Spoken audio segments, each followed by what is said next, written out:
Today on r/ChoosingBeggars, a freeloading wedding guest, a dad who ruins Pokémon for everyone, a trash collector who wants a $50 tip, and a woman who complains about free furniture. Let's get into it.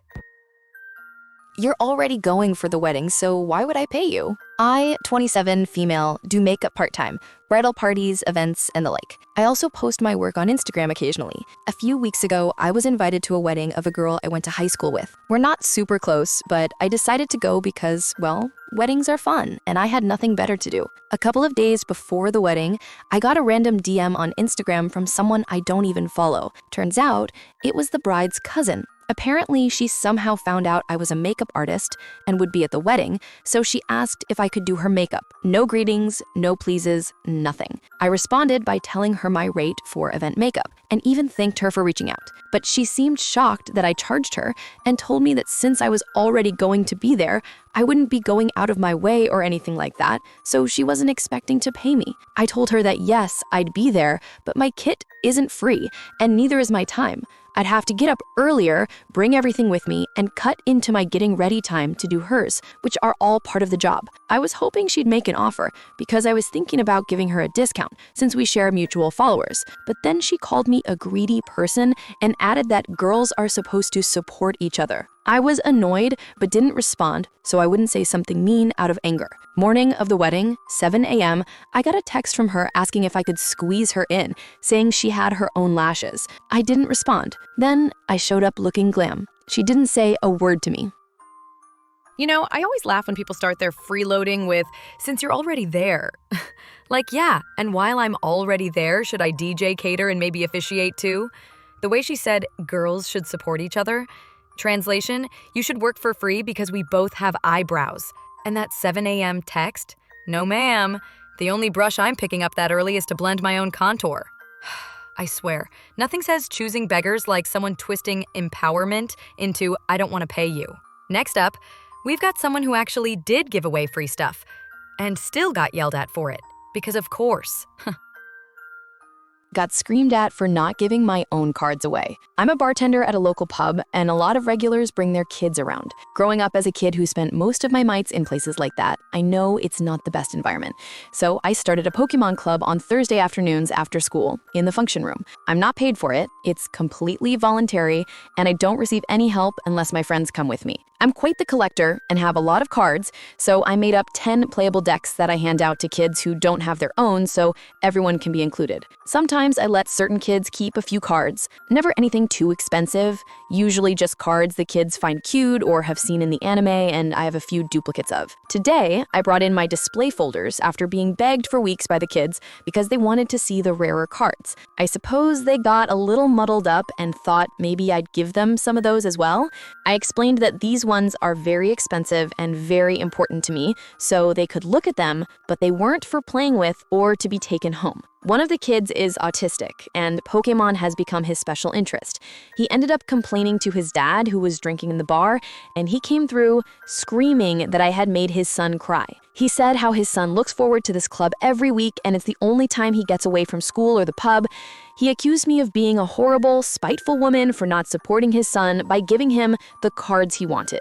I tried to suggest they buy the kid his own deck or whatever online, but the dad just said they were struggling for money, and clearly, since I had so many cards, I must be rich, despite the fact that I see him in there 5 days a week drinking. Long story short, everything blew up. The dad has been barred from the pub, and the Pokémon Club is now canceled indefinitely. It's a shame that some people take things for granted and ruin it for everyone. Maybe if he spent half the money he spends on drinks on his son, instead of hoping the teenage girl who works behind the bar will keep giving him freebies, it wouldn't be such a problem. This one actually broke my heart a little. She literally built a safe space for kids, used her own cards, and somehow she's the villain. Then here comes Dad of the Year, rolling in from the bar like she kicked a puppy. Sir, maybe put down the pint before picking a fight with a teenager. And that logic? You have cards, so you must be rich. Why not, I can drink at a bar 5 days a week, I must be rich. And obviously, I can buy my own kids some cards. I swear, people treat generosity like it's a personality flaw. She wasn't running a charity. She was running a club for fun. And the fact that it got shut down because one adult couldn't handle a no, that's peak entitlement energy. Honestly, this story sums up choosing beggars perfectly. You give too much, we'll still take more. The next one is a classic case of no good deed goes unpunished. The guy who collects our office trash asked me for $50 because I work in an office. I work as a clerical staff member in an office. We have a guy who comes twice a week to empty the trash. He's always been friendly, so I'd sometimes offer him water or a snack. Then he started asking me for money. First, it was a few bucks for lunch, then it became a habit. Last week, he straight up asked me for $50, saying, "You work in an office, you can afford it." I was shocked by how specific he was about the amount. When I told him no, he got angry, and it was very noticeable, but he left. His next schedule was supposed to be on Thursday, but he skipped our bins completely. I reported it, and he showed up today. Now he gives me dirty looks every time he walks by. It's uncomfortable. I was just trying to be kind. But apparently, kindness equals being his personal ATM on Mondays and Thursdays. You work in an office, you can afford it. I can't explain how much that line cracked me up. Like, my dude, the office also can't afford snacks that aren't stale. Where do you think this $50 fantasy comes from? Skipping the bins afterward like it's some kind of revenge move? That's petty with a capital P. He went from friendly coworker energy to, I'm gonna emotionally haunt your break room in one shift. Kindness doesn't mean cash. It means basic decency. But clearly, that memo didn't make it to the Janitors Union of Freeloaders. And trust me, if you think that was bold, wait till you meet the woman who critiques free furniture like she's auditioning for a design show. Gave away free furniture.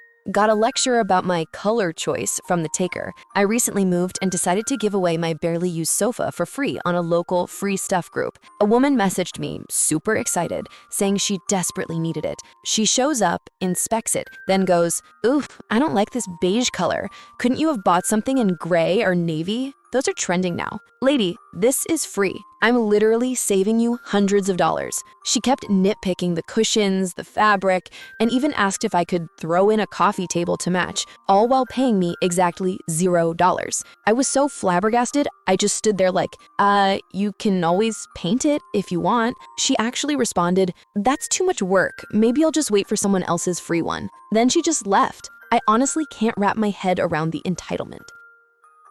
You've got to love people who treat free like it comes with customer service. She walks in, sees a free sofa, and immediately goes full HGTV. Beige? That's not very trendy.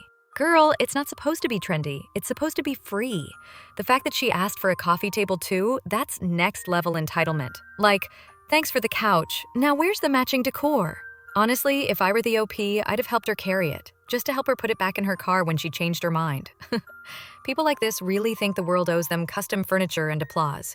But hey, it wouldn't be choosing beggars without someone complaining about a gift. So tell me, which one deserves the crown for ultimate entitlement? Because I'm torn between free glam freeloader and beige sofa critic of the year. That's it for today's r/choosing beggars, where people want 5-star service on a 0-star budget. If that made you laugh, cringe, or yell, "Girl, be for real," at the screen, give it a thumbs up. Drop your favorite beggar moment in the comments, or tell me if someone ever asked you to work for exposure. And if you're not subscribed yet, I won't even charge you.